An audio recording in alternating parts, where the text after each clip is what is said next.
Welcome to the Intentional Encourager podcast, where each episode brings you compelling conversations and stories designed to entertain, enlighten, and encourage. And now here's your host, Brian Sexton.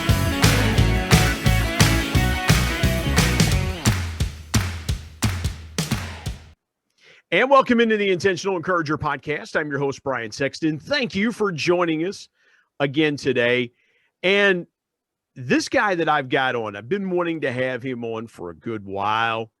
He and I have some mutual friends and connections on LinkedIn.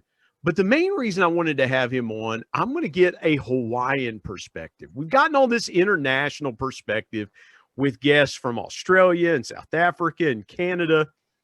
I wanted to get someone that had a tropical perspective. And this guy does that. He's a leader, an author, and we're going to get into his work, his life, his book.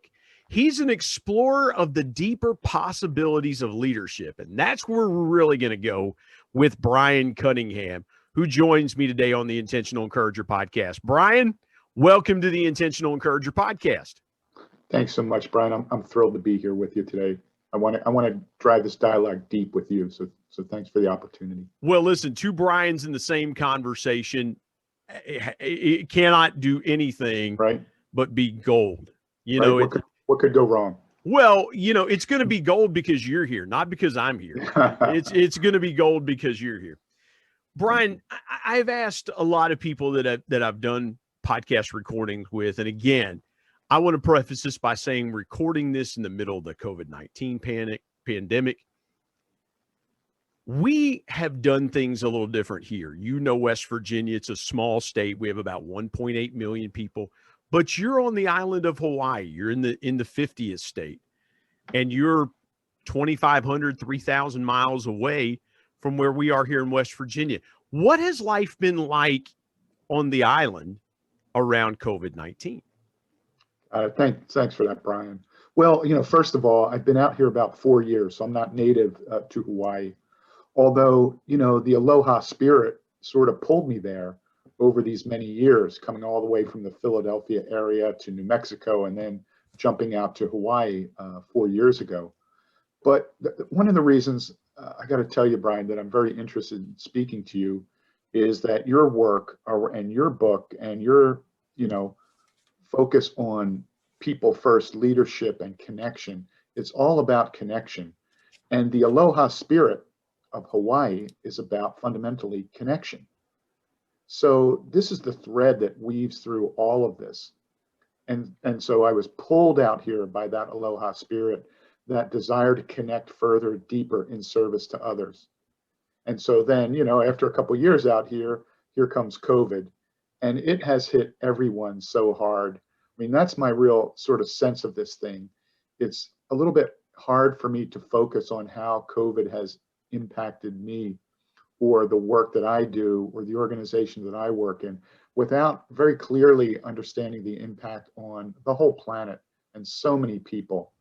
So when I think about this pandemic and all of the additional challenges that it has put so many people through, and all of the additional challenge that it has created in people's minds and thoughts about how to deal with it, the thread, the theme that moves through this whole thing is connection.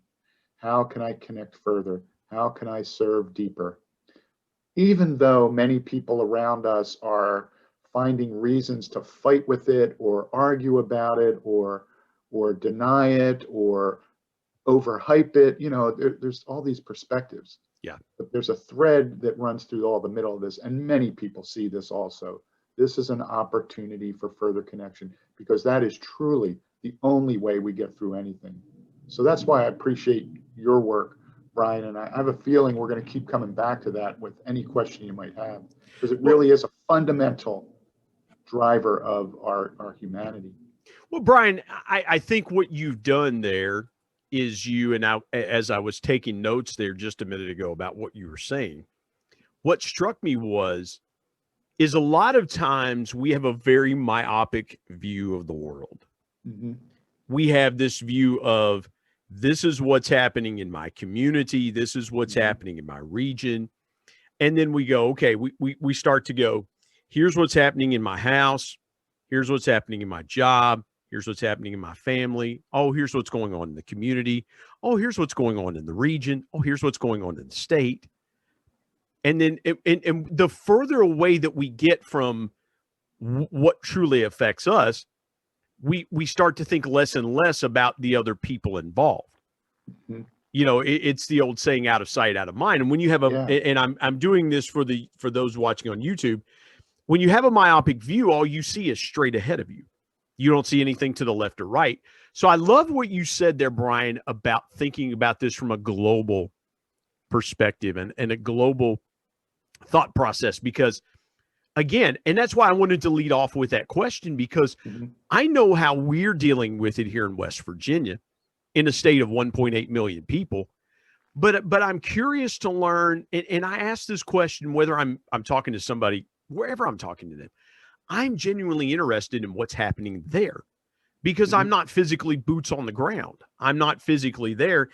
And Brian, this reminds me of being a kid, and I've studied history. I love history. Mm. Back in the 1960s, when reporters were embedded with our troops in Vietnam, and here we were 8,000 miles from home, and people were talking about the war from what they could see on television or Mhm. what they could hear about or read about, and having to try to grasp to that connection. When you talk about the aloha spirit, and for those who may not know, aloha has a double meaning. It means hello and goodbye. It has a double meaning. When you first transplanted to Hawaii, what was the main thing about the aloha spirit that really captured you? Because I got to think that when you said that, there was really something about it that just gave you that enlightening moment of, yeah, that really connects and speaks to me. Yeah, that's a great one, Brian. You know, from the first time I set foot on the island, I had never been to Hawaii before until I came to interview for the position. And so as soon as you step on the island, you feel the aloha spirit. And when I say that, it's through the people, it's through the human interactions, this real sense of connection.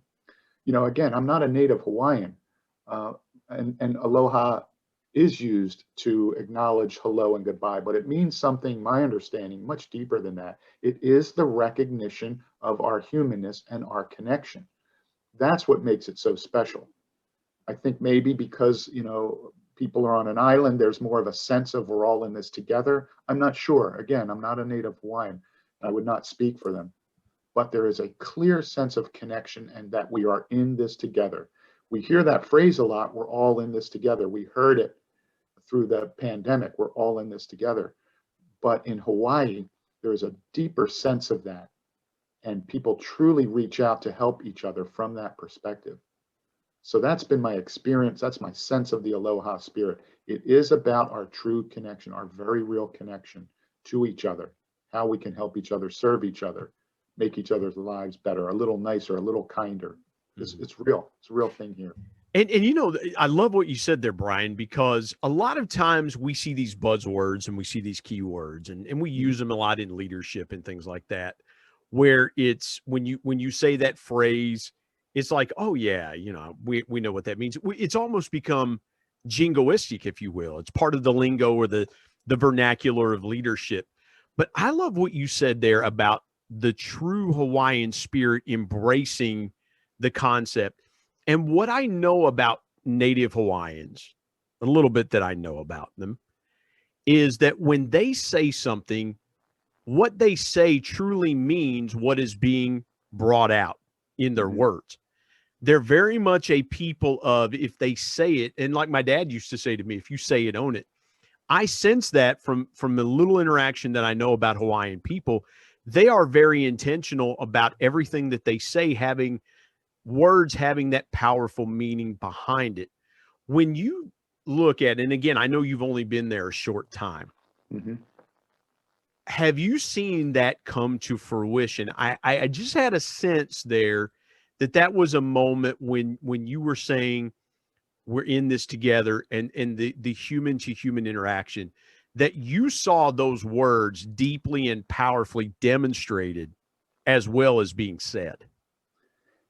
And Brian, from the simplest of things, I mean, imagine this. This might be hard to imagine being from the East Coast, right, where I'm from. When you're driving in your vehicle, everyone lets you merge in front of them. You never have an issue getting into traffic. Everybody waves you in, throws you a shaka, lets you come in. Rarely do you ever hear a horn beep in traffic. That's considered poor form to act like that towards another human being. So even from these simplest of things, the way that people reach out and greet you and shake your hand genuinely and look at you, look into your eyes, you realize that from the get-go, from day one. Well, the part of the country that you're from, Brian, the hand gestures that come out the window in traffic are much different than they are in Hawaii. Very much different. Very much different, Brian. Yes. Well, so even the simple things, you'll see it and feel it. And again, it is a culture of respect. Those folks have always, and I tell you where I saw this in I'm an avid sports guy. You and I were talking about that before we started recording. The young man who now is the quarterback for the Miami Dolphins, who played at the University of Alabama, is from the island of Hawaii, Tua Tagovailoa. Yes. He talked about when he was being recruited to the University of Alabama, he talked about his parents being completely involved in the process, almost to the point of them telling him, you're going to go to the University of Alabama. That's where we're telling you. And the culture of respect between children and parents, that there is a reverential respect. There is a elder and younger, and even as adult children. You know, I'm in my late 40s, and there's still that reverential. It never changes, no matter how old the child gets and no matter how old the parent gets. There's still that culture of, that's my elder. If they tell me to do something, I'm going to listen to the wisdom of the elders and things like that. And so I loved what you said about the politeness of simple interactions, even in traffic, people trying to get from one place to another. Everybody's got a place to go, but everybody is also polite and respectful when it comes to that. What was something else that was maybe that enlightening moment for you when you moved to Hawaii, where you said, this is a different place? This is something I'm not used to this. That's so foreign from where I grew up. Well, there's quite a few, and it's very easy to get used to.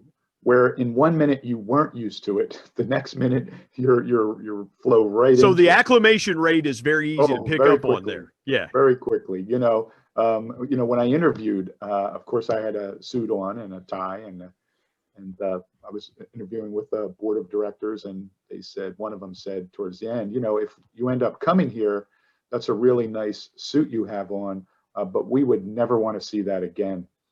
And, so from the dress to, wearing aloha shirts, it's a much more relaxed, but genuinely respectful, professional atmosphere. And you bring up an important point. There's a reverence for elders in Hawaii, and that plays out across all meetings and all interactions.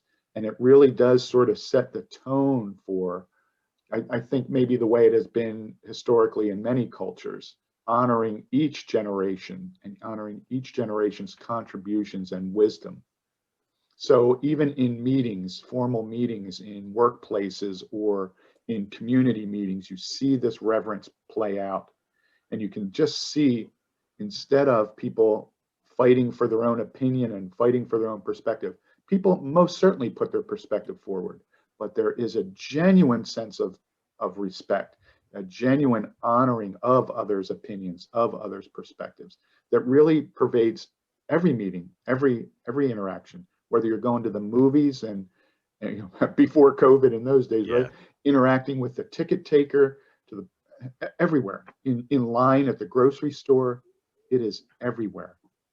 Brian, what's the one thing that we could take away in the lower 48, as we call it, from the Hawaiian people, because we have people that go there for vacations, and it's become a very popular tourist destination for a lot of folks.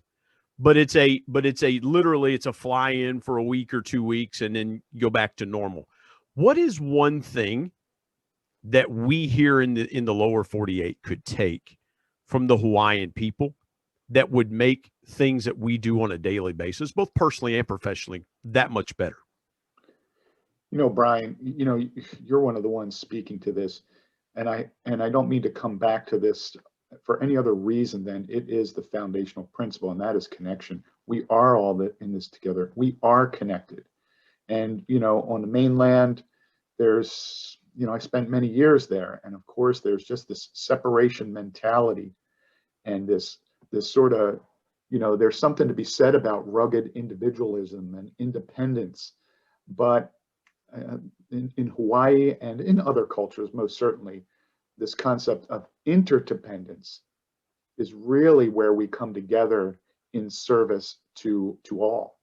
So it is, we're always going to come back to connection here, Brian. And that's what, I'm sure people here would share, and in other enlightened cultures. We're all in this together. We are truly connected.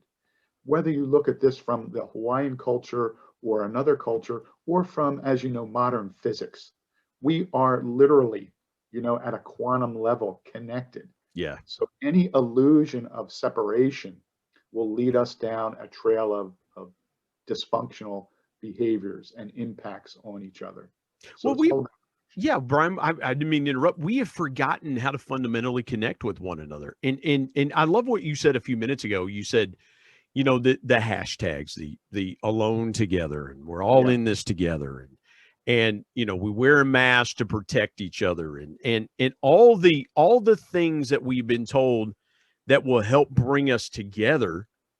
But yet we've still decided not to do the foundational thing that really brings us all together, and that's connection. And I love what you said about the Hawaiian people, because, again, I think it, and what I've seen from afar, and I hope to get to visit Hawaii someday, is that what I see is when you are a visitor and you step on the island for the first time, from the moment your feet touch Hawaiian soil, those folks genuinely want to connect with you and make you, for however long your stay is, feel a part of their culture, because it's so natural to them. Connection is so natural to them. And I think, Brian, and I don't mean to pontificate, but I think we have forgotten how important connection really is in life here on the mainland. I think we try to connect to gain something instead of giving something. And I see that inversely in the Hawaiian people. They want to give their culture, they want to give their food, they want to give their hospitality, their environment. They want to give so that people feel like they have had an incredible time. They feel like they've had a once in a lifetime experience. So, didn't mean to pontificate there, but your statement just fostered that line of thinking for me, and I appreciate that so much. Let's step aside, take a break. I want to talk to Brian about his book when we come back here on the Intentional Encourager podcast.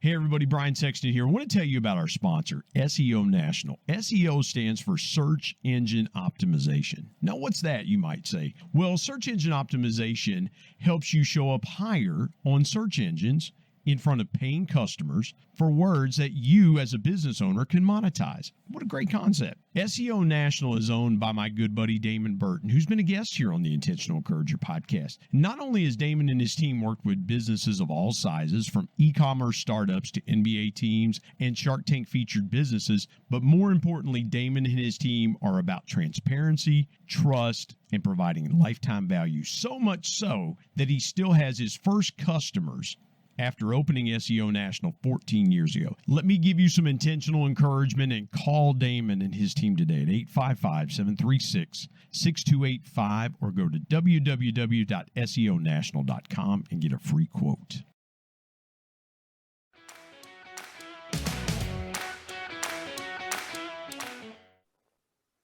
Brian, your book, I want to talk about this book, The Awareness Quotient, AQ.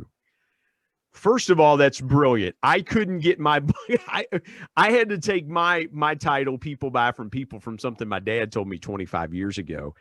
But you got the awareness quotient. It all starts and ends with awareness. And everything in between is a function of our AQ. Please go with, where did that come from for you, the awareness quotient? Thanks for that one, Brian.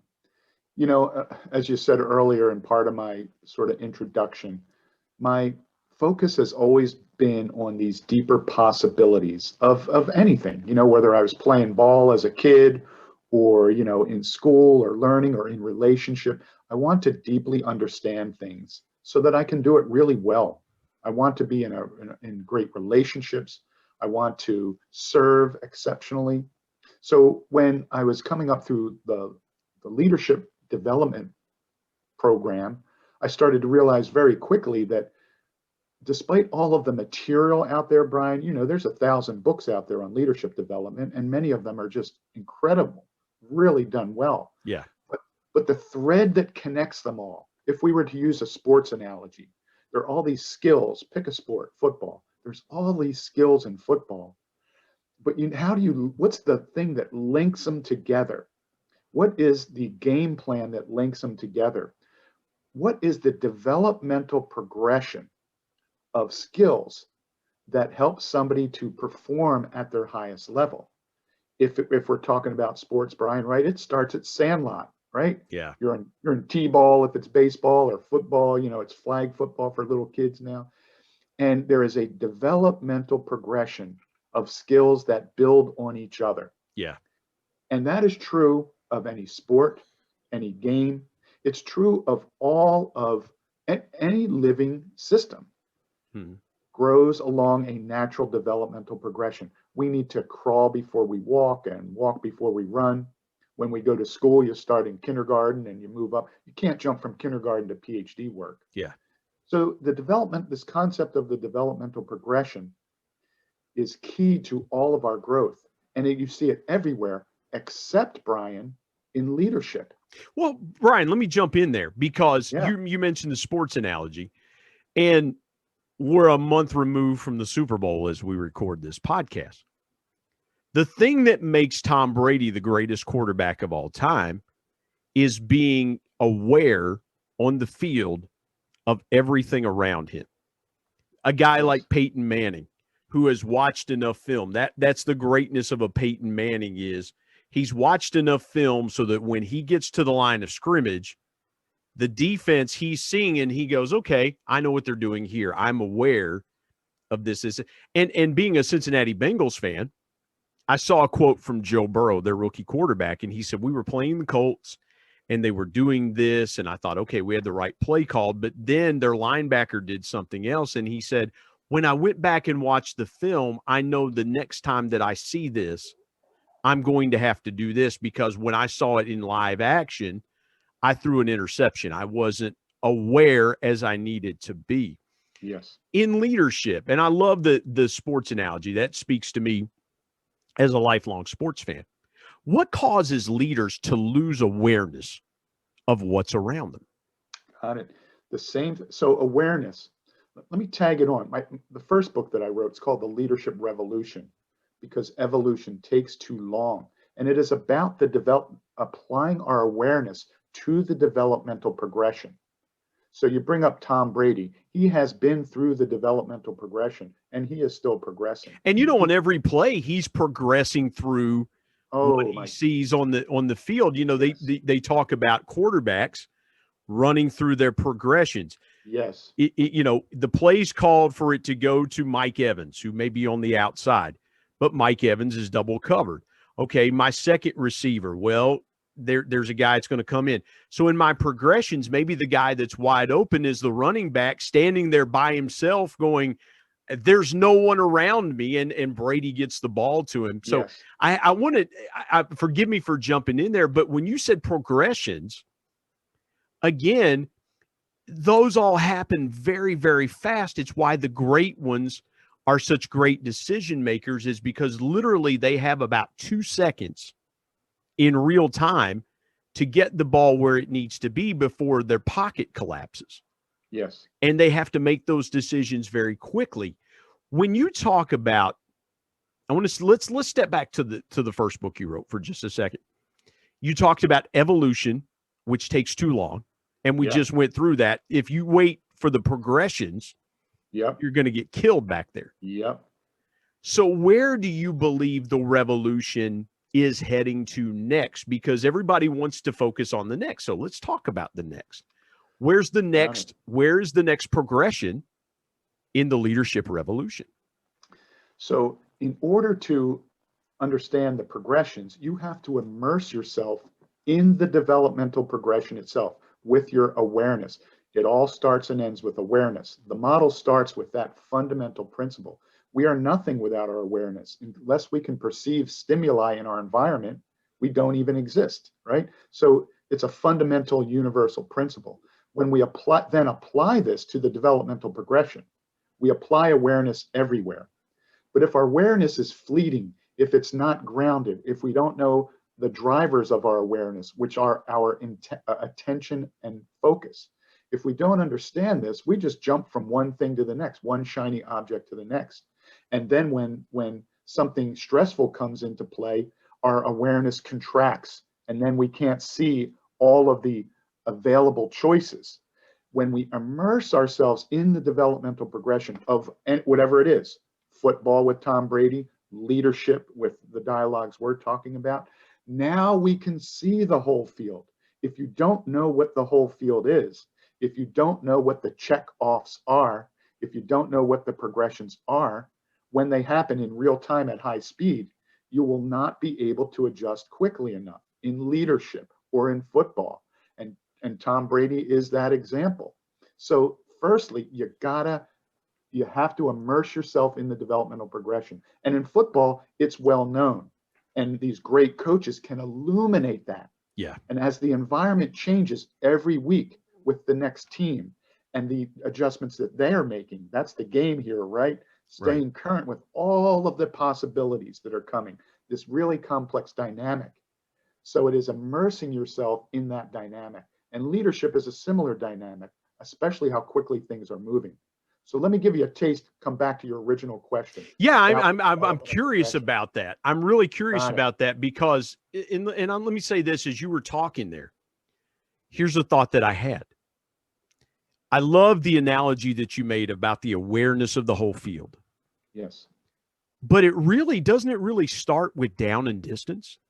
If you don't have those basic fundamentals in place of knowing, you have to know where you are on the field, what down it is, because in football you get 4 downs. And if you don't make 10 yards in 4 downs, you have to surrender the ball. Doesn't it come back to at some point leaders knowing the basics of where they are on the field and what is happening around them? Because there's something, and let me go here for just a second. There's something in football called sudden change. Mm-hmm. And you know this, where the offense either turns the ball over if you're on offense, or if you're on defense, you force a turnover, and now the offense has got to get ready to go back on the field. So it's called sudden change. And offense and defense both have to be ready to put the helmets on and go back out on the field because of sudden change. I love what you said about awareness and the importance of developmental progression, because if you're just standing on the sidelines going, we got 5-6 minutes to hang out and just catch our breath, at that point, you're already behind when you have to get on the field. For a leader, how important is the recognition of sudden change to the awareness around them? It is vitally important. You're 100% right. It always comes back to fundamentals. And fundamentals are part and parcel to the developmental progression. As you progress beyond the fundamentals, you don't leave the fundamentals behind. You have fully integrated the fundamentals, and you add to them further expanded perspective and abilities. And, to your point about sudden change, the leadership environment is very dynamic, and it's like a perpetual set of downs. There is no break. There's no set of, well, if we get to 4 downs or we score a touchdown, I get to rest. There is no rest. It's constant dynamic situation. So you're on the field. It's like the olden days, right? When you played offense and defense and specialty teams, you're out there on the field the whole time. Coaches coach on the field. Leaders are on the field. So we are in this field of dynamic activity. And so the developmental progression, being immersed in that with full awareness, allows us to see the field. It doesn't make leaders perfect or coaches perfect or Tom Brady perfect, but you're immersed in it. You can see it, you can feel it, you can understand it. You're able to connect with your teammates, the other teammates, right? The other people on the field, and move things around in a way that positions you for the best possible outcome. It doesn't guarantee anything, let's be clear. Yeah. But it puts you in a position to be able to move with as much ease and grace in service to others. And that's sort of that the reality of being in the field, on the field, in leadership with full awareness. But Brian, I do want to come back to your important question. Please do. You talked about the developmental question, the developmental progression. I'd like to lay this out for you because people are all over the place with this, and this is important. Let me give you an example. You can read a great book, Robert Greenleaf, on servant leadership. And it says, this is what servant leadership is, and this is what it's about. And it's like, wow, this is incredible stuff. And then the book says, so just do this, and then you're a servant leader. Well, everybody's read it. Everybody's read the articles. There's many, many versions of this. How come everybody's not a servant leader by now? And the answer, from my perspective, is because there was not an awareness of the developmental progression. It would be like football. Yeah. Hey, do that thing that Tom Brady just did. Well, you can't just do something or just be something. Coaches, high-level coaches, leaders, mentors, have the ability to meet people where they are and move them along the developmental progression, whether it's sandlot football or baseball or chess or checkers or anything else. And leaders, as I said, the developmental progression is well known everywhere else on the planet except leadership. Leaders just say, just do this, just be this. So in order to move someone along to servant leadership, let's go through the progression. It starts, and I built the progression from a modern perspective, because that's the major impact to our leadership today. And the progression tracks along the ages of our sort of human interaction. Let's start with the industrial age. There were many elements of the industrial age that we're very familiar with. It built our country and many other countries, phenomenal things. However, the predominant leadership characteristics of the industrial age were what?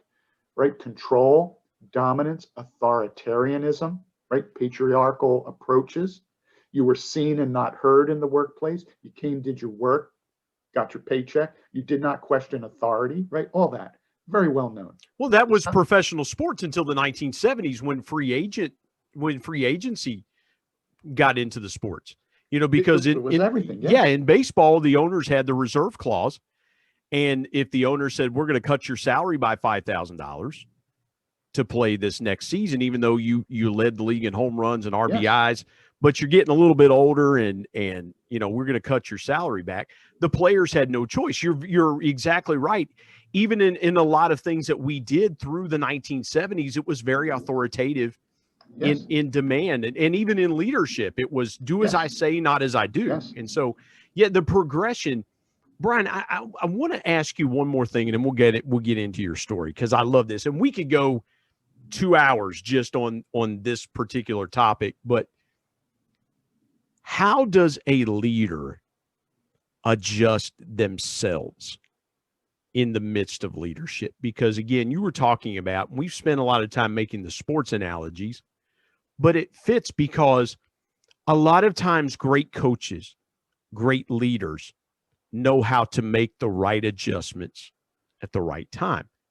How does a leader have the awareness quotient internally to know when the right time is to make the right adjustment? How does a leader? Good question. Well, a leader is going to operate best based on that leader's programming, based on their awareness. And there's a lot of things that impact our awareness that either help it to expand, right? Acceptance of reality, immersion in reality helps to expand our awareness. But denial, resistance, fear contracts it. So a leader is going to express their leadership based on their programming and their practice. Tom Brady practices all the time, right? You know the stories, Brian. He's there earlier than everybody, still to this day. He's there later than everybody. He is fully immersed in it. So a leader is going to express and move and guide based on their programming, based on their level of awareness and immersion into the dynamic they're involved in. So it's going to be different for every leader. But if you're asking, what does a leader who's fully committed on the field, immersed in leadership, expanding their awareness? Well, that's a different thing. It would be like, let's use Tom Brady. It's somebody who's looking at the field. Leadership, what we do as leaders on this journey of awakening as a human being, many leaders are stuck in, well, this is my style, or this is my approach, or this is what I read, or this is what I taught. They are all great starting points. But higher level leadership is based on none of that. Higher level leadership is based on the direct needs of the human beings that we are working with in the context of our current environment. So it's about what is happening in the here and now, and what is the sort of arc of cause and effect of whatever we're going to do in the moment. So you need to have the presence of mind to address the reality of the present moment and an awareness of the longer arc of cause and effect over time in alignment with the direction of your organization. So how does a leader who's on that journey to awakening, it is that full immersion into the past, present, future, full focus on the human beings we are serving in the here and now, fully aware of the dynamic, right? What's the cornerback doing? Are they doubled? So all of these elements of the dynamic influence the decision. Leaders that just say, we're going to do this, well, again, good place to start. You know that saying, no game plan, no plan survives first contact, right? Yeah. As soon as stuff starts hitting the fan, it is about adjustment, adjustment, adjustment. And the only way to do that from a place of awareness is to be fully immersed, seeing the field, on the field itself, and making those adjustments as we go. And if something goes wrong, adjust again, right? Coaches and players, they may get a little bit frustrated in a certain play, but here comes the ball again. It's time to start over. So it is that being alive in that dynamic in real time. Well, and again, it is I love that. It is, that after an event is over, you get 35 seconds and then you have to do something else. It's the quick turnaround of it. And Yes. So I love what you said there. Let's step aside, take a break. I would be remiss if we didn't get into your story. And that's what I wanted to talk about. We come back on the Intentional Encourager podcast here in just a moment.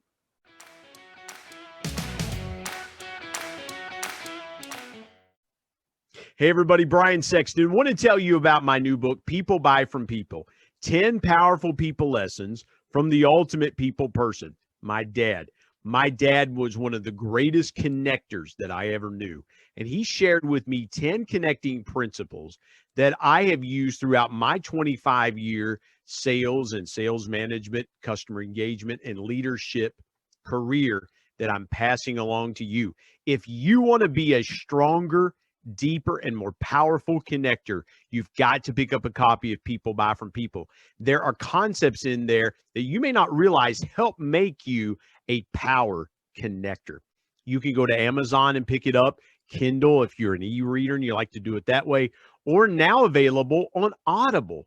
And there's one other way you can get a copy of People Buy from People. You can get one from me and I'll sign it for you. You go to intentionalmediaandpublishing@gmail.com and send me an email, and I'll share with you the link on how you can get a signed copy. You can buy a signed copy directly from me. Again, people buy from people. If you want to connect like never before, pick up your copy today of People Buy from People. And now let's get back to more great conversation here on the Intentional Encourager podcast.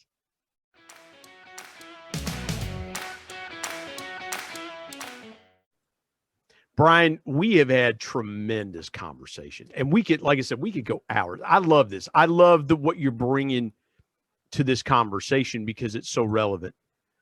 But there's got to be a wealth of life experience behind this.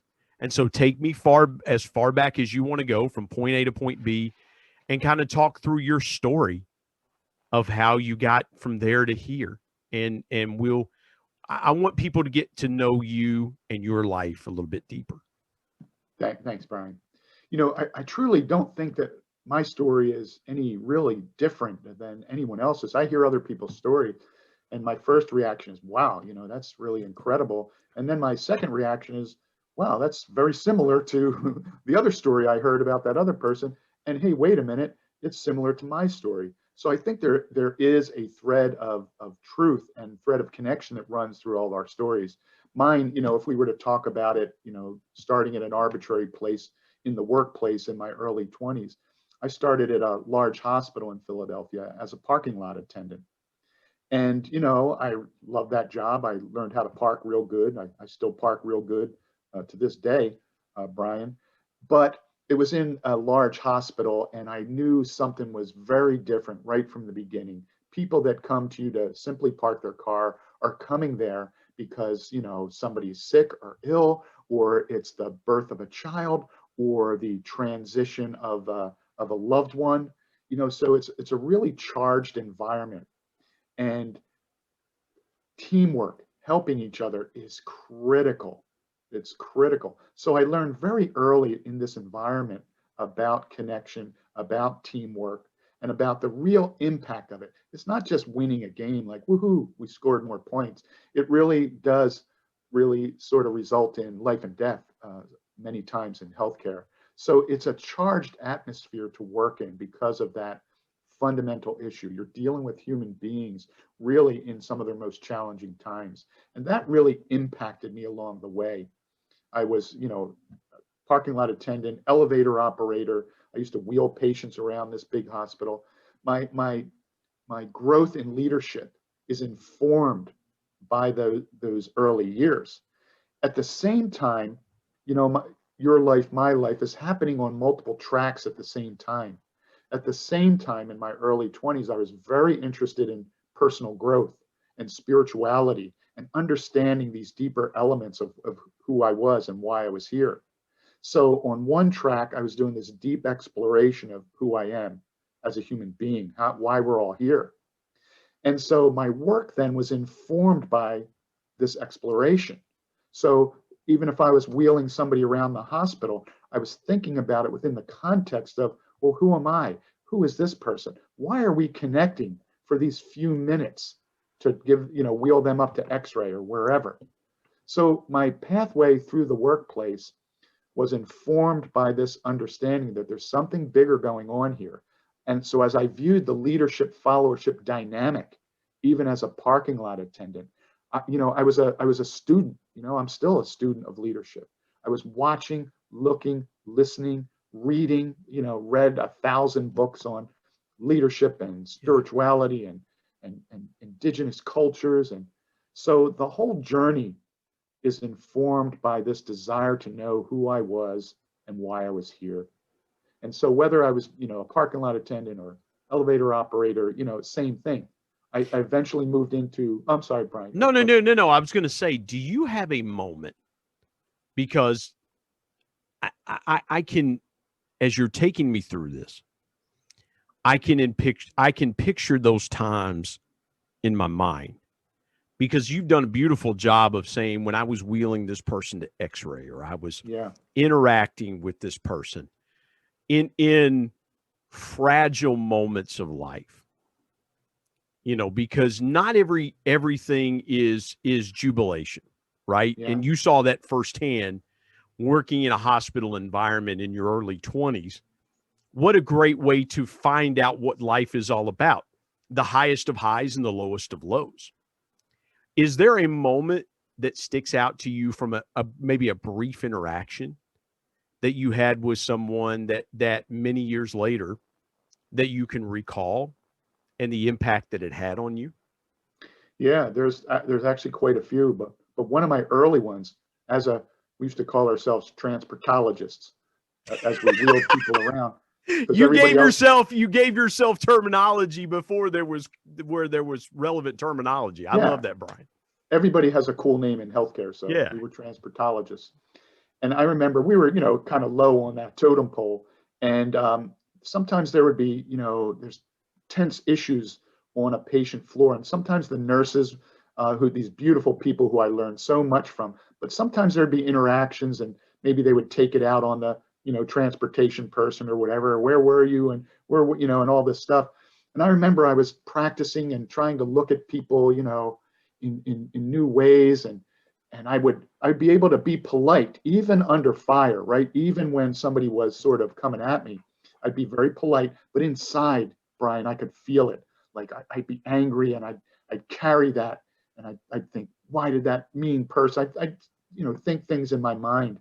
And I remember through this practice, one day I wheeled somebody up, and there was some issue going on, and the nurse took it out on me, and I just saw her for who she was, this really beautiful human being dealing with incredible challenges. And I did not have that feeling anymore, Brian.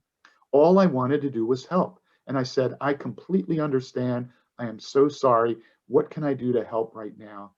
And it wasn't that I said that, Brian. It was that I had this feeling inside. I had no more resistance. I had nothing to defend anymore. And I remember walking away from that altercation thinking, oh my God, what just happened? Where did it go? Where did that knot in my chest go?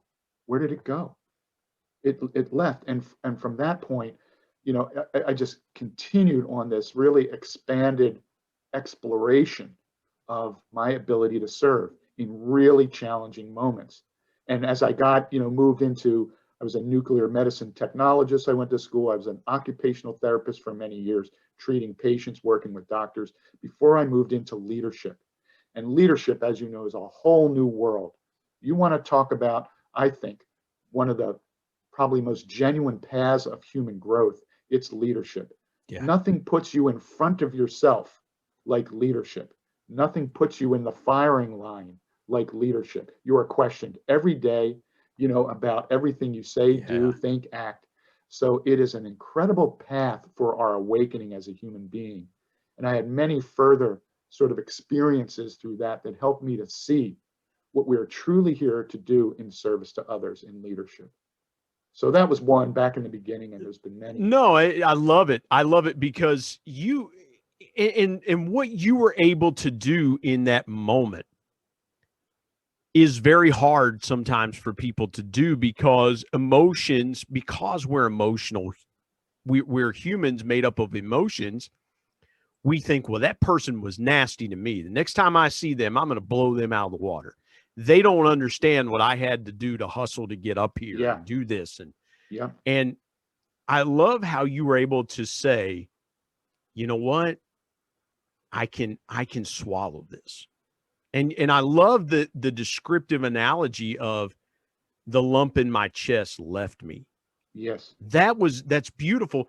And I can almost see it again having a swallowing effect of, okay, I've digested it. It's gone. It's not coming back. And so, and Brian, what you just said about leadership, the almost 2 years I spent as a sales manager, right after that, I went for my MBA, and it was the best training and preparation for my MBA course I could have ever had.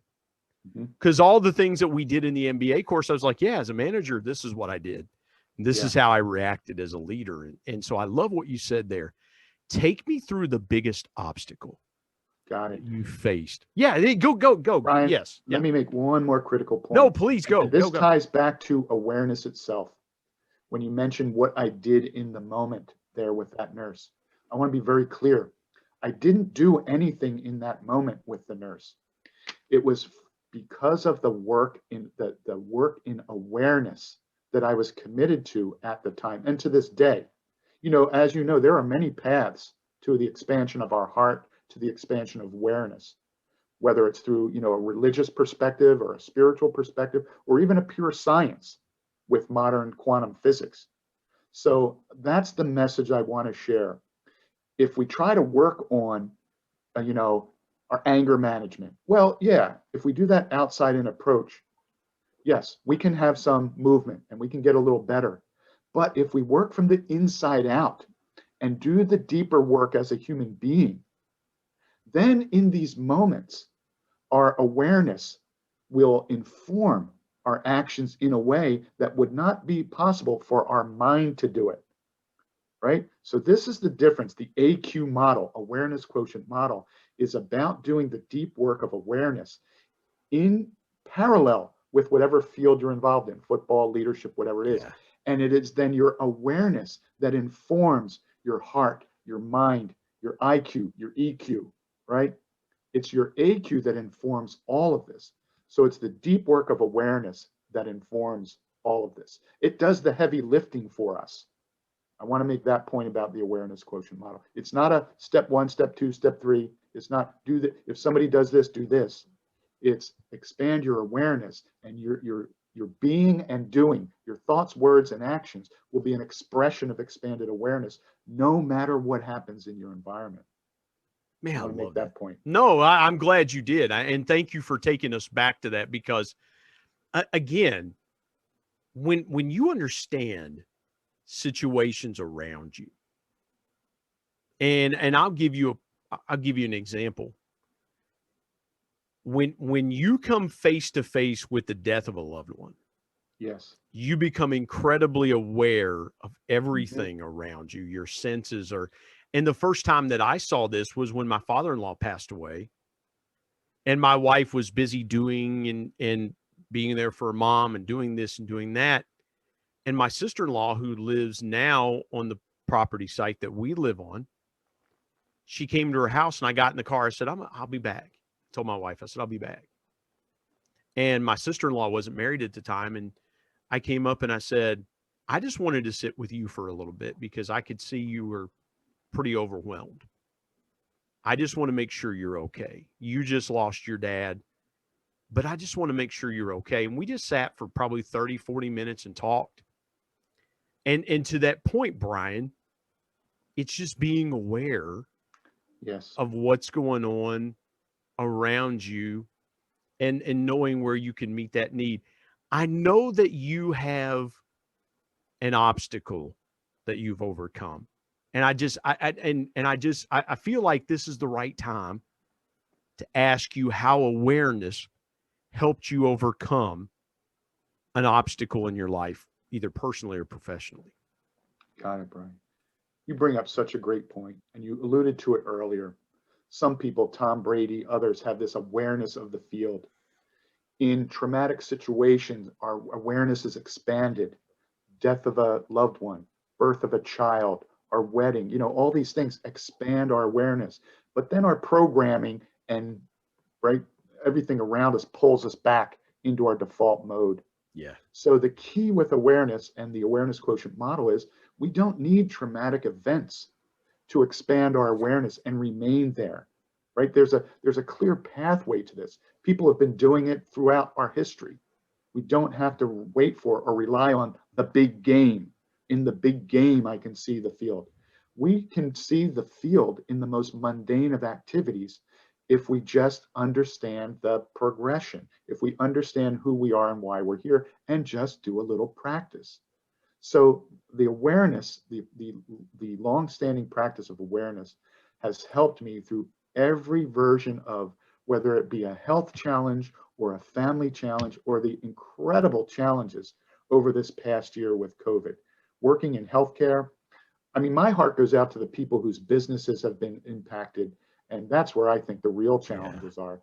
But in healthcare, right, healthcare is one of the most challenging environments to work in on the planet because of the human dynamic and the complexity of human beings and the diversity of human beings and social situations. And now you overlay COVID on top of that. The fear. I've never seen people as afraid. I remember when Ebola came around a couple of years ago, healthcare workers were like, people were dying, of course, from it, and healthcare workers were dying. But healthcare people were just, Ebola. Okay, we need to, use our PPE and do all this stuff. No fear. COVID has created so much fear. Yeah. So the biggest opportunity in this past year has been to stay centered, present in awareness of everything that's going on. Literally people dying, right, as a result of this. Yeah. Such fear, people losing their jobs and their houses and their insurance, Brian, right? Yeah. So how to stay present in that?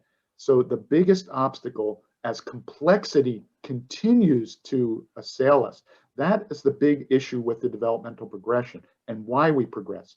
Each age expands because of the complexity that impacts us. And so the level of complexity we're dealing with these days as a leader, unparalleled. And so it's continuing to practice awareness, being pulled off and then getting recentered. That is what helped me really be able to move through this in the way that I was able to, the way that then I was able to serve others in helping them remain a little bit more balanced and present and centered, because the whole thing wants to come apart now, right? Yeah. The wheel is spinning and wobbling. Everything's trying to come apart. And so a leader's responsibility is to stay present and hold it together, not with force. That's not going to do it. With love. Leadership is love in action. So it is to serve from that perspective and help people to stay centered and connected. So good. So good, Brian. I want you, if you would, as we wrap up this conversation, again, so good. A lot of takeaways. Leave the audience with your biggest piece of intentional encouragement. Is the fact that we are all connected. Brian, you're talking about it all the time through your work. It is a fact, a provable, whether you come at it from a spiritual perspective, a religious perspective, quantum physics, organizational, we are connected. And when we really get a sense of that, not at the level of the mind, at the level of the heart, in our being, when we feel it, our actions, interactions, thoughts, words, our service will be informed and infused and enlivened by this fact that we are one, we're all connected. That's what I would leave people with. It's a real experience. It's not a theory. It's not a philosophy. This is the real experience of who we are and why we're here. That's so good. It's tremendous. And Brian, I love what you said there. And I said it in my book. People buy connection before they ever make a transaction. Yes. And I continue to be dumbfounded why that simple philosophy, more people don't understand it. It's all about connection. And I love what you said there. Tell folks how they can connect with you and the different social platforms and how they can get your books available out there. Thanks, Brian. I'm pretty active on LinkedIn. I stay busy with work, but I carve out an hour or two on the weekend. I usually put an article or a little small post on LinkedIn weekly. So please reach out, connect with me there, and we can get into some dialogue. I have a website, Awareness Quotient Leadership. That's one word, awarenessquotientleadership.com. There's some information on both of my books. They're available on Amazon. But beyond that, I'd sure love to connect with you on LinkedIn and start a dialogue there. Awarenessquotientleadership.com. So take the word awareness, take the word quotient, take the word leadership, put them all together. Awarenessquotientleadership.com. You can connect with him on LinkedIn at Brian, Brian Cunningham, Cunningham. Brian, man, what a powerful conversation. And I so appreciate you being a part of the Intentional Encourager podcast today. Thank you so very much. And thank you, Brian.